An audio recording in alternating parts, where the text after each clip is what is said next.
नवं नवं उघडलं होतं त्यावेळेला मी मलेशियाला गेलो होतो. आणि मलेशियाला गेलो असताना तिकडे एक जेंटिंग हायलँड नावाची एक जागा आहे. आता अनेक लोक गेली असतील. आज मी ते पुन्हा तुम्हाला एकदा उदाहरण देतो. नवं नवं उघडलं होतं त्यावेळेला मी मलेशियाला गेलो होतो.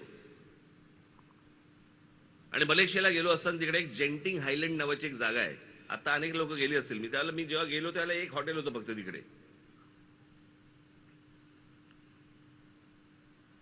म्हणजे साधारणपणे किती अंतर असेल पकडूया आपण, मुंबई ते माथेरान एवढं अंतर आहे. तिथे पोहोचलो आम्ही. सहज आपला चोची मारत होतो. म्हटलं खाली जरा विचारपूस केली. म्हटलं किती हॉटेल मोठं होतं ते, पण एकच हॉटेल होतं. म्हटलं काय रे, म्हटलं इथे ऑक्युपन्सी किती आता? ते बोले 100%.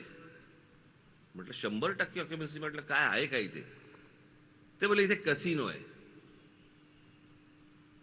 म्हटलं बरं. मग संध्याकाळी मी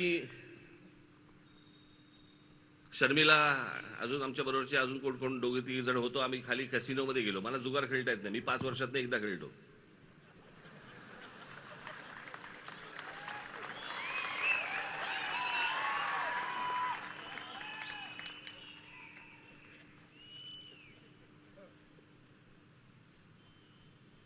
मग तिकडे आतमध्ये गेलो. ते काय ते भिंगऱ्या भिंगऱ्या फिरवत होते सगळे. काय काय काय काय काय काय कोण काय बसले होते काय. 10 मिनिटात मी बाहेर पडलो. म्हटलं म्हटलं बाहेर पडू आपण. बाहेर आलो. बाहेर आलो तिकडे एक बार होता. म्हणजे काय सांगायला नको ना. हा आपला तिथे बसलो. आणि माझं सहज असं वरती लक्ष गेलं. तिथे एवढी मोठी एक पाटी लिहिली होती. एवढी मोठी पाटी होती त्या बारमध्ये.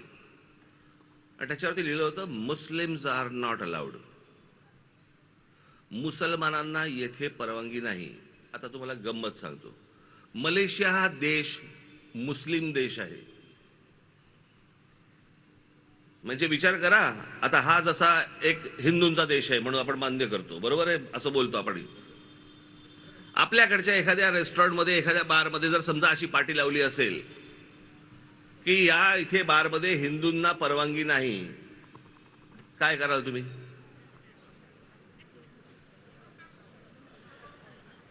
फोडून टाकू म्हणजे पिऊन फोडून टाकू ना.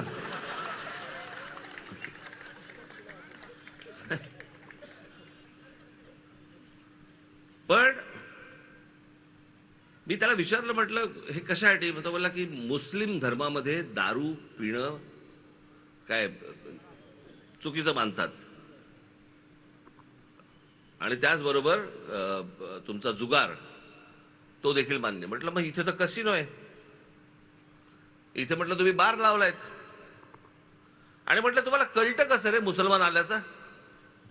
ते बोलले कायद्याने फक्त पाटी लावली आहे, बाकी आम्ही कोणी थांबवत नाही. कारण कळूच शकत नाही.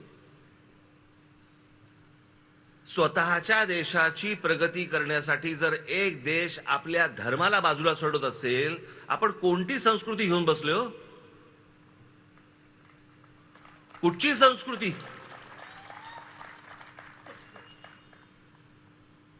आणि मग आपला जो जो काय बाणा म्हणू आपण की बाय इथे आम्ही या गोष्टी होऊ देणार नाही, आम्ही ही गोष्ट होऊ देणार नाही, आम्ही ती गोष्ट होऊ देणार नाही. बाकीची राज्य पुढे चालली आहेत.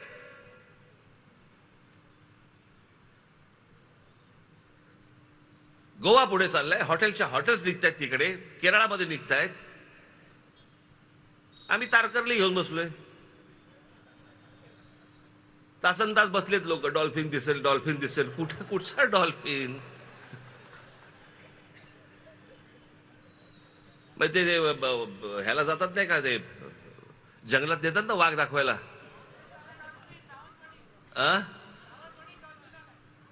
सावंतवाडीत डॉल्फिन आलाय.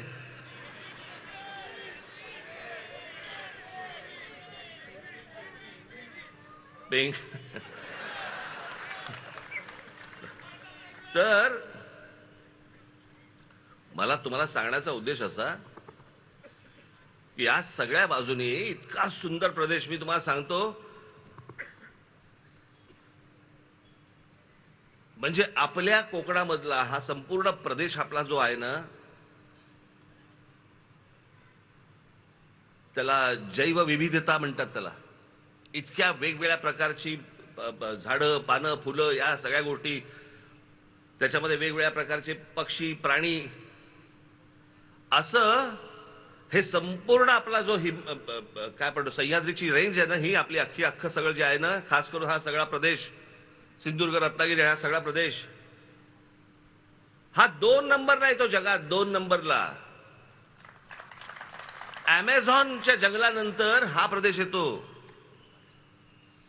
आणि या प्रदेशाचं आम्ही काय करतो? काही नाही. पावसाळ्याच्या दिवसामध्ये इथे फक्त लोक येतात, गाड्या लावतात, धबधब्याखाली उभे राहतात. हा इतका सुंदर प्रदेश व्हायला पाहिजे, ह्याच्यामध्ये इतक्या प्रकारच्या गोष्टी यायला पाहिजेत. खरं तर बाकीचे कारखाने सोडून, नारायणराव, माझी तर इच्छा फक्त हॉटेल्स आणा इथे.